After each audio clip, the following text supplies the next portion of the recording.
नमस्कार, मैं रविश कुमार। 8 दिनों से एमसीडी में हड़ताल है। 8 दिनों से हम यही सुन रहे हैं कि दिल्ली सरकार ने पैसा नहीं दिया तो एमसीडी को बीजेपी ने कंगाल बना दिया। दोनों पक्ष अपना अपना तथ्य दे रहे हैं, लेकिन कोई मुकम्मल तस्वीर नहीं बन पा रही है जिससे पता चले कि जिम्मेदार कौन है। बीजेपी इस तरह से पेश आ रही है जैसे इस मामले में वो जो कह रही है वही सही है। आम आदमी पार्टी भी दावा कर रही है कि उसका कहा हुआ ही अंतिम सत्य है। दिल्ली नगर निगम के 1.5 लाख से ज्यादा कर्मचारी हड़ताल पर हैं। इसके कारण निगम के तहत चलने वाले सरकारी स्कूल और अस्पताल में काम ठप पड़ा है। सड़कों पर कूड़ा फैलता जा रहा है। कहीं डॉक्टर तो कहीं सफाई कर्मचारी तो कहीं प्रशासनिक कर्मचारी अलग अलग जगहों पर धरना प्रदर्शन करते रहे। कोई किसी के घर जाकर कूड़ा फेंक आ रहा है तो कोई दिल्ली सरकार से यह भी मांग कर रहा है कि दिल्ली नगर निगम को फिर से एक कर दिया जाए। संयुक्त कर्मचारी फ्रंट के अध्यक्ष राजेश मिश्रा ने कहा है कि जब तक तीनों नगर निगम एक नहीं होंगे हड़ताल चलेगी। 8 दिनों से चल रही इस हड़ताल के कारण आम लोगों को तकलीफ तो हो ही रही होगी। यह सवाल भी महत्वपूर्ण है कि कर्मचारियों और पेंशन पर निर्भर रहने वाले लोगों को पैसे नहीं मिलेंगे तो अपना खर्च कैसे चलाएंगे। आप सबका दुख और सुख पता लगा सकते हैं, मगर यह नहीं पता लगा सकते कि इस स्थिति के लिए कौन जिम्मेदार है। इस बहस में शामिल लोगों की भाषा से आप अंदाजा लगा सकते हैं कि पहले राजनीतिक विरोध निकलता है, बाद में उस विरोध को सही ठहराने वाला तथ्य जो उनके ही हिसाब से निकलता प्रतीत होता है। ऐसा लगता है कि भरमाने की होड़ मची है। दोनों पक्ष अपने अपने तथ्यों से इस तरह से भरमा दे रहे हैं कि तथ्य तक पहुंचना मुश्किल हो जा रहा है। अभी तक केंद्र बनाम दिल्ली की इस लड़ाई में यही एहसास कराया जाता रहा कि दिल्ली के पास कोई अधिकार नहीं है। किसी अन्य मामले में चल रही सुनवाई के दौरान शहरी विकास मंत्रालय ने अपने हलफनामे में कहा है कि तीनों निगम दिल्ली सरकार के तहत आते हैं, वही कंट्रोल करती है। अब इसका क्या मतलब निकाला जाए कि लेफ्टिनेंट गवर्नर मुखिया के नाते एमसीडी के लिए भी जिम्मेदार हैं या नहीं है। लेकिन एलजी को चुनौती देने वाली दिल्ली सरकार के पास यही मौका नहीं है कि वो एलजी से बिना पूछे इस अधिकार का इस्तेमाल कर ले और कुछ समाधान निकाल दे। दिल्ली सरकार ने कहा है कि एमसीडी कमिश्नर की नियुक्ति से लेकर निगम को भंग करने का अधिकार केंद्र के पास है। बेंगलुरु में मुख्यमंत्री केजरीवाल ने कहा कि दिल्ली म्युनिसिपल एक्ट की धारा 486 के तहत दिल्ली सरकार एमसीडी की जांच कर सकती है, लेकिन जब सरकार ने अकाउंट दिखाने को कहा तो एमसीडी ने मना कर दिया। केजरीवाल ने पूछा कि एमसीडी को पार्किंग, होर्डिंग, हाउसिंग टैक्स के जरिए जो करोड़ों रुपए मिलते हैं उसका हिसाब क्यों नहीं दिया जा रहा है, वो पैसा कहां जा रहा है। उनकी सरकार ने इस साल एमसीडी को 100 करोड़ ज्यादा दिए हैं, ये दावा है। ये 100 करोड़ रुपए कहां गए पूछ रहे हैं। उनकी अपनी सरकार ने नॉर्थ एमसीडी में 300 करोड़ और ईस्ट एमसीडी में 76 करोड़ की रिकवरी की है। ये पैसा कहां गया? केजरीवाल ने कहा कि 31 दिसंबर तक का पैसा दे दिया गया था, फिर भी 27 जनवरी से कर्मचारी हड़ताल पर क्यों गए? एमसीडी को 31 जनवरी तक 690 करोड़ की जरूरत है, जिसमें से हम 550 करोड़ का लोन दे रहे हैं। जब पैसे देने की बात आती है तो कहते हैं दिल्ली सरकार दे, और हंगामा करने के वक्त दिल्ली केंद्र शासित राज्य बन जाता है। अरविंद केजरीवाल ने कहा कि डॉक्टरों ने लिखा है कि एमसीडी के अस्पतालों को दिल्ली सरकार ले ले, वे एमसीडी के साथ अब नहीं रहना चाहते हैं। 19 यूनियनों ने उन्हें लिखा है कि दिल्ली नगर निगम को भंग कर दिया जाए। केजरीवाल ने मांग की है कि एमसीडी की सीबीआई जांच होनी चाहिए। इसके जवाब में पूर्वी और उत्तरी एमसीडी के मेयरों ने कहा कि सीबीआई की जांच के लिए तो वो तैयार हैं, लेकिन उनके साथ साथ केजरीवाल सरकार, मंत्री और विधायकों की भी सीबीआई जांच हो जानी चाहिए। इसे कहते हैं भरमाने की पॉलिटिक्स। इतना भरमा दो कि मसला ही पता न चले। मेयर ने केजरीवाल के उस दावे को चुनौती दी कि आपने उत्तरी एमसीडी को 890 करोड़ दिए हैं, लेकिन साल भर के वेतन का हिसाब तो 3000 करोड़ आता है। सही बात है, लेकिन क्या मेयर रविंद्र गुप्ता साल भर का सारा पैसा एक ही साथ मांग रहे हैं? क्या एमसीडी पूरे साल का वेतन जनवरी में ही कर्मचारियों को दे देती है? क्या इस बकाये से एमसीडी का संकट एक बार में समाप्त हो जाएगा, या यह संकट फिर से खड़ा होने वाला है? रविंद्र गुप्ता ने कहा कि दिल्ली की जनता को अपनी महत्वाकांक्षा की बलि चढ़ा देना स्कैम नहीं है क्या? इस नए स्कैम के लिए उनकी दाद दी जानी चाहिए। इस स्कैम में न जाने कितने नेता इस देश में नप जाएं। उम्मीद है रविंद्र गुप्ता ने ये वाला स्कैम नहीं किया होगा। खैर, मेयर की बात से लगा कि वे मानते हैं कि एमसीडी में वित्तीय संकट है। उन्होंने आर्टिकल 243 का हवाला देते हुए कहा कि किसी राज्य के नगर निगम में कोई वित्तीय संकट है तो उसे लिटिगेट करने की जिम्मेदारी उस सरकार की होगी, वहां की। अपनी जिम्मेदारी से केजरीवाल साहब भाग रहे हैं। अगर वित्तीय संकट है तो इसका जिम्मेदार भी कोई ना कोई तो होगा। वो केजरीवाल साहब हैं या मेयर रविंद्र गुप्ता। जब हमने आर्टिकल 243 पढ़ा तो उसमें एक जगह साफ साफ लिखा है कि राज्य की विधायिका निगम के खातों की जांच कर सकती है, कानून बना सकती है, ऑडिट कर सकती है, हिसाब पूछ सकती है। ये बात शायद मेयर साहब नहीं बता सके।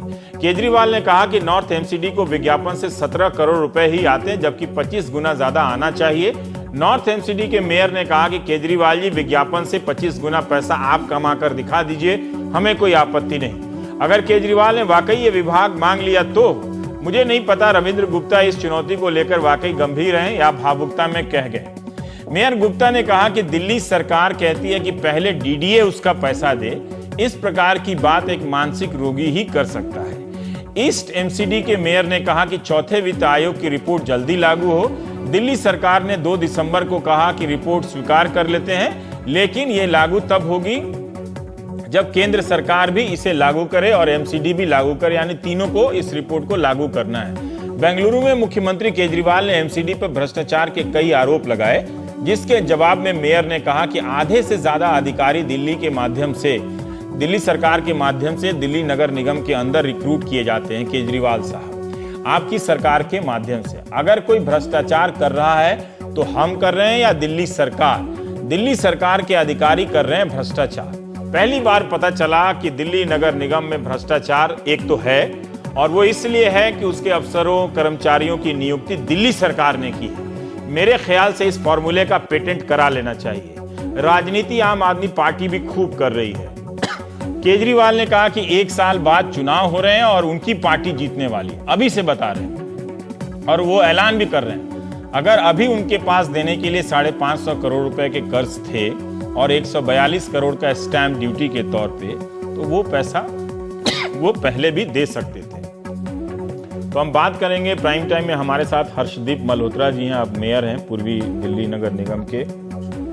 दिलीप पांडे जी हैं, प्रवक्ता हैं आम आदमी पार्टी के, और हारून यूसुफ साहब हैं, कांग्रेस नेता हैं। हर्षदीप जी, बातें बहुत होंगी और मैं चाहता हूं कि कोई एक पॉइंट आप उठाएं।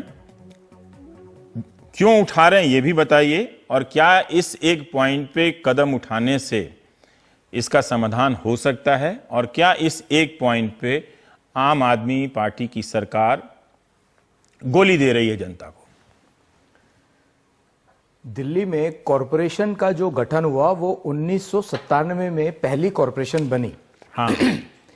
और उसके साथ ही जो बात आपने आर्टिकल 243 की कही, उसके तहत राज्य सरकार को निगम को कितना पैसा देना है दिल्ली के टैक्स पेयर्स का, उसके ऊपर एक आयोग गठित करना चाहिए था, जो हर सरकार, पूरे देश की हर राज्य सरकार करती है। ताकि ये पता लग सके कि राज्य सरकार का टैक्स पेयर्स का पैसा नगर निगम को कितना देना है।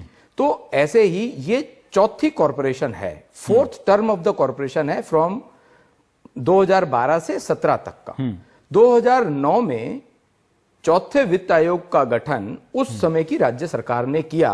2012 की कॉरपोरेशन में कितना पैसा देना है इस बात के लिए, जिसकी रिपोर्ट बहुत लेट आई, 2013 मार्च में आई। मेरा सिर्फ एक बड़ा प्रश्न है, जब ये संवैधानिक प्रक्रिया है कि राज्य सरकार को अपने अंतर्गत आने वाली, मैं शब्द प्रयोग कर रहा हूं, अपने अंतर्गत आने वाली निगम निकायों को फाइनेंशियली वायबल करना है, संवैधानिक प्रक्रिया है, उसके लिए आयोग गठित किया राज्य की सरकार ने, तो उसकी रिकमेंडेशंस को इंप्लीमेंट क्यों नहीं कर रहे? एक बड़ा प्रश्न। इसके साथ ही इसी का जुड़ता हुआ प्रश्न, इस समय की दिल्ली की सरकार ने उसे विधानसभा के पटल पे रख दिया विद द राइडर की कुछ सुझाव उस आयोग ने केंद्र सरकार के लिए दिए हैं, एमसीडी के लिए भी दिया है शायद। एमसीडी तो मानेगी उनको, लेकिन मानी नहीं अभी तो पहले दिल्ली सरकार को मानना पड़ेगा, उसके बाद तो विधानसभा में रख दिया है या रख के मान लिया है दिल्ली सरकार? रख के मान लिया है, लेकिन विद द राइडर उसको लागू नहीं किया है। लागू करने से पहले एक बड़ी शर्त लगा दी। उसमें क्या ये प्रावधान है कि दिल्ली सरकार सोमवार को लागू कर ले, केंद्र सरकार 2-3 महीने बाद लागू कर ले और एमसीडी को जब मर्जी हो तब लागू कर ले, या उसमें यह प्रावधान है कि तीनों एक साथ लागू करेंगे तो इसे एक साथ लागू माना जाएगा? इसमें एक बड़ी बात क्या है, जिसको हेरफेर या गोली देना कहते हैं, कोई भी एसएचओ डीसीपी को ऑर्डर नहीं कर सकता। राज्य द्वारा गठित एक आयोग केंद्र सरकार को रिकमेंडेशन नहीं दे सकता, कुछ सुझाव दे सकता है, जो कि डिस्क्रिशन भी है। क्या ऐसा कोई आयोग है कि जो वो कोई भी बनाए उसका एक हिस्सा लागू हो, बाकी 2 हिस्सा लागू ना हो? अगर वो लीगल होगा तो सारे हिस्से लागू होने चाहिए। हाँ, तो क्या चौथा आयोग लीगल नहीं है आपके हिसाब से? चौथा आयोग लीगल है, हाँ। लेकिन चौथे आयोग के जो सुझाव हैं वो रिकमेंडेशन नहीं है केंद्र सरकार के लिए, हाँ। वो केवल सुझाव है। हाँ। दिल्ली की सरकार उसको कह रही है कि रिकमेंडेशन तो क्या वो इसमें सिर्फ केंद्र सरकार के लिए सुझाव है और दिल्ली सरकार के लिए आदेश है? ये अंतर है सुझाव और आदेश में? ऐसा ये होता ही है, ये ऐसा ही ऐसा है, मुझे बताए, मैं नहीं जानता कि ऐसा ही है, ऐसा ही है, ऐसा ही है। केंद्र सरकार के लिए सुझाव हैं, हाँ। और राज्य सरकार के लिए रिकमेंडेशन। इसी पॉइंट पर हम रुकेंगे। राज्य सरकार और निगम के लिए रिकमेंडेशन। ठीक है, हम इसी एक पॉइंट पर टिके रहेंगे। दिलीप पांडे, मैं चाहता हूं कि जो अभी हर्षदीप मल्होत्रा साहब ने कहा है उस पर आप अपना टेक दें, और हारून यूसुफ जी फिर अनुभवी नेता हैं, वो बाद में बताएंगे। दिलीप, चौथे वित्त आयोग को आपने लागू नहीं किया, ये चार्ज है इनका, इसी पॉइंट पर टिके रहिएगा। पहले जी बिल्कुल, एकदम इसी के ऊपर बात करेंगे। रवीश भाई, सबसे पहली चीज जो मैं हर्षदीप जी को बताना चाहूंगा कि जो वित्तीय आयोग है उसकी सिफारिशें, ऐसा नहीं होता कि उनकी प्रकृति केंद्र के लिए अलग होती है और राज्य सरकारों के लिए अलग होती है। दरअसल वित्तीय आयोग की जो सिफारिशें हैं वो रिकमेंडेटरी होती है नेचर में। 2012-13 में चौथे वित्तीय आयोग की सिफारिशें आई जो आज तक लागू नहीं हुई। इसका मतलब दिल्ली के अंदर जो भी काम हो रहा है, पैसे का लेन देन हो रहा है, वो तीसरे वित्तीय आयोग के सिफारिशों के प्रभाव में हो रहा है। अब मैं आता हूं चौथे वित्तीय आयोग के ऊपर। चौथे वित्तीय आयोग की सिफारिशों के आने के बाद कांग्रेस की सरकार उस दौरान थी, उसने कुछ भी नहीं किया, इस वित्तीय आयोग की सिफारिशों को ठंडे बस्ते में डाल दिया। इसके बाद शीला दीक्षित की सरकार चली गई और दिल्ली के अंदर राष्ट्रपति शासन के जरिए केंद्र से भाजपा इसको चलाने लगी। भारतीय जनता पार्टी के प्रत्यक्ष शासन के दौरान भी वित्तीय आयोग की इन सिफारिशों का जिक्र किसी भी भारतीय जनता पार्टी के नेता ने नहीं किया। एक पत्र भी नहीं लिखा गया है केंद्र सरकार को, एक पत्र भी नहीं लिखा गया कि इसको लागू कर दिया जाए, जबकि आपके अधिकार में सब कुछ था। एक नहीं कर सकते। आप सुन लीजिए, आप सुन लीजिए। आप देखिए, ये गलत बात है। आप जो है सरकार को चला रहे थे, राष्ट्रपति शासन था, आपके पास सारे अधिकार थे। अभी तो हमारी आधी तिहाई पौने की जो भी सरकार है उसको आप चलाने नहीं देते। उस समय तो आपकी पूरी सरकार थी। एलजी महोदय पॉइंट पर आइए। केंद्र सरकार के जरिए आप, हाँ एग्जैक्टली। तो उस समय कुछ भी नहीं हुआ। जब हमारी सरकार आई, हमने इन रिकमेंडेशंस को गंभीरता से लिया, इसको टेबल कर दिया। हर्षदीप मल्होत्रा जी के सामने पूरी जिम्मेदारी से मैं कह रहा हूं कि दिल्ली की सरकार इन टोटालिटी, ध्यान दीजिएगा, मैं कह रहा हूं इन टोटालिटी चौथे वित्तीय आयोग की सिफारिशों को लागू करने को तैयार है। कब तक? और इसका जो इंप्लीकेशन है वो मैं आपके सामने बता देता हूं। मैं कब तक लागू करेंगे? एक सेकंड, अभी हर्षदीप जी ने पूछा कब तक लागू करेंगे। देखिए, एक समस्या ये है कि आपने 2 दिसंबर को भी कहा था, आपको जवाब मिल जाएगा, है ना? आपने 2 दिसंबर को भी कहा था, आज अभी तक 3 फरवरी है, नहीं लागू कर पाए हैं आप।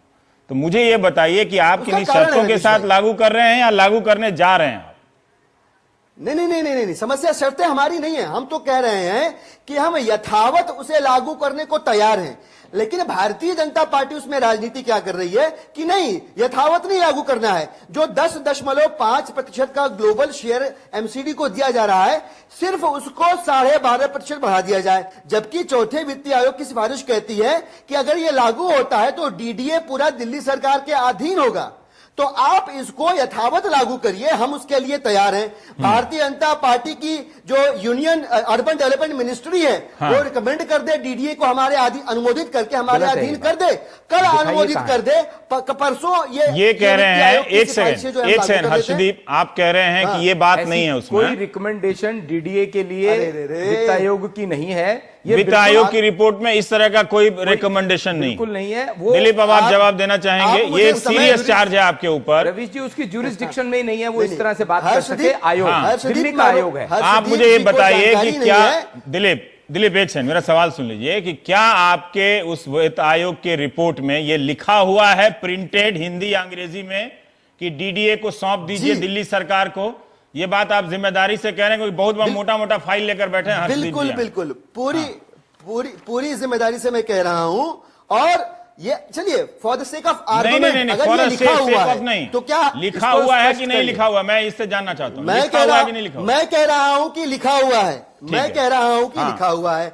हर्षदीप भी कह रहे हैं कि नहीं लिखा हुआ है। अगर लिखा हुआ है तो हर्षदीप जी भारतीय जनता पार्टी की तरफ से क्या ये मानने को तैयार है कि अगर ऐसा है तो ये कर दिया जाएगा और अगले दिन से आम आदमी पार्टी की सरकार इसको मान ले? अगर वो जिम्मेदारी लेते हो तो बात आगे बढ़ाते हारून हैं। यूसुफ साहब के पास जाऊंगा। अगर ये लिखा हुआ है तो ये नहीं लिखा हुआ, ये रहा मेरे पास जो इनका विधानसभा पर पटल पर इन्होंने जो प्रस्ताव रखा है वो प्रस्ताव ये है, वही इन टोटलिटी ये प्रस्ताव है, डिक्टम में है, उसमें भी कहीं नहीं लिखा हुआ। ये दिखाएं कहां लिखा है? अगर ये दिखाएं तो इनकी बात को मान लेते हैं। चैलेंज हो गया है। अब आप व्हाट्सएप से मंगा लीजिए तो मंगा लीजिए। ये दिखा रहे हैं, कम से कम ये दिखा रहे हैं। इनके पास जो पन्ना है इन्हीं का डॉक्यूमेंट है, उसमें डीडीए वाला पॉइंट नहीं लिखा हुआ। इन्हीं का डॉक्यूमेंट, ये नहीं लिखा कि डीडीए को दिल्ली सरकार को दे दिया जाए। ये कुछ नहीं, ये नहीं लिखा हुआ। ठीक है। जो टेबल किया गया है विधानसभा में, जो टेबल किया गया है वो प्रासंगिक है दिल्ली सरकार के लिए। वो वही दिखा रहे हैं, जो टेबल किया गया है वही वाला दिखा रहे हैं। अब हारून यूसुफ जी, हम ये जानना चाहते हैं कि ये जो फोर्थ फाइनेंस कमीशन को लेकर अभी दर्शकों के सामने स्पष्ट नहीं हुआ है दिलीप। हम चाहेंगे कि जब हारून यूसुफ अपना जवाब दे देंगे तो आप ये डीडीए वाली बात को एक बार फिर से स्पष्ट करेंगे आप एक बार। हारून साहब, मैं ये जानना चाहता हूं कि फोर्थ फाइनेंस कमीशन को लेकर एक बात हो रही है कि ये अगर लागू हो गया रहता तो दिल्ली सरकार और एमसीडी के बीच जो कुल जमा टैक्स में से हिस्सेदारियां बराबर बराबर बढ़ जाती। अभी वो तीसरे वित्त आयोग के हिसाब से चल रही हैं, पुराने सुझावों के हिसाब से, इसलिए ये संकट है। मैं आपसे जानना चाहता हूं कि कौन सही बोल रहा है आपके हिसाब से? बीजेपी सही बोल रही है कि इसे दिल्ली सरकार को लागू करना चाहिए, या दिलीप साहब सही बोल रहे हैं कि ये इसका टोटलिटी में लागू होगा, केंद्र सरकार भी इसे लागू करेगी, एमसीडी भी लागू करेगी और दिल्ली सरकार भी लागू करेगी? ये नहीं हो सकता कि सिर्फ दिल्ली सरकार लागू करे, बाकी दोनों भूल जाएं। हारून यूसुफ साहब। रवीश जी, दिल्ली के लोगों को शायद इतनी गहराई से बारे में नहीं पता है। आपको याद होगा जब दिल्ली का म्यूनिसिपल कॉर्पोरेशन का ट्राइफरकेशन किया गया, उस समय हमारे सामने ये मसला था कि ईस्ट और नॉर्थ कॉर्पोरेशन जो है वो हमेशा वहां फंड्स की कमी रहेगी, क्योंकि साउथ दिल्ली कॉर्पोरेशन के अंदर काफी रेवेन्यू जनरेशन की मौके थे। और थर्ड फाइनेंस कमीशन जो था, अभी फोर्थ की ये बात कर रहे हैं, थर्ड फाइनेंस कमीशन के तहत 10.35% जो है रेवेन्यू जो कलेक्शन था वो देना था। ये पिछले 3-4 दिन से लगातार आम आदमी पार्टी भी और भारतीय जनता पार्टी भी इस बात को लेकर गुमराह करे जा रहे हैं। असली मसला आज जब दिल्ली के लोग त्राई त्राई कर रहे हैं पिछले 8 दिनों से, आज अरविंद केजरीवाल जैसे बादशाह जागता है नींद से, उन्होंने जागने के बाद कहा कि मैं 1 महीने की ये तनख्वाह भिजवा रहा हूं और इसके बाद की मेरे से बात न की जाए। ऐसा लग रहा है कि कर्मचारी अपनी मेहनत का जो उसकी उजरत है या उसकी जो वेजेस है उनको लेने के लिए कोई खैरात या भीख ले रहा है। आपके जवाब और जिस तरीके से अरविंद केजरीवाल पॉलिटिकल अभी 8 दिन बाद जागे हैं, वो क्या है अगर नहीं है, उनको ये स्थिति पैदा करनी विषय में और जिस तरीके से भारतीय जनता पार्टी और आम आदमी पार्टी मुतवातिर पॉइंट पर आप नहीं है, आप पॉइंट पर रहिए ना, पॉइंट पे घेरिए। देखिए, फोर्थ वित्त आयोग की बात हुई है, आप कह रहे हैं कि 10.5% के हिसाब से दिल्ली को एमसीडी को देना चाहिए, तो क्या वो हिस्सा मिल रहा है? जो सवाल मैंने पूछा कि फोर्थ फाइनेंस कमीशन क्या दिल्ली सरकार अपने स्तर पर लागू करती है या तब लागू करती है जब बाकी 2 इसके हिस्सेदार लागू करते हैं? क्या होता है प्रक्रिया के मामले में? न दिल्ली सरकार को ने रिपोर्ट को एक्सेप्ट किया, उसको लागू नहीं किया और उसको भेजा जाता है, फिर एमसीडी और केंद्र सरकार जो है उसके ऊपर अपना व्यूज देकर और उसको एक्सेप्ट करते हैं। और ये कोई ऐसा लंबा चौड़ा प्रोसेस नहीं है जिसमें इतना टाइम लगे। महीनों इन्होंने फोर्थ फाइनेंस कमीशन की रिपोर्ट पड़ी रही, उसको विधानसभा में नहीं लाए, छोटी छोटी बातों पे 1-1 दिन का सेशन बुलाते रहे ये। जिनका कोई कारगर नतीजा ठीक है। नहीं निकला, हाँ। क्या फाइनेंस कमीशन को इम्प्लीमेंट करने के लिए आज से 3 महीने पहले नहीं कर सकते थे? जो आज दिल्ली की जो हालत हुई है, वो हालत शायद इस तरह की सिचुएशन से बचा जा सकता था, जहां आज पूरी दिल्ली जो है महामारी के राइट, ठीक चपेट है। में आई हुई है।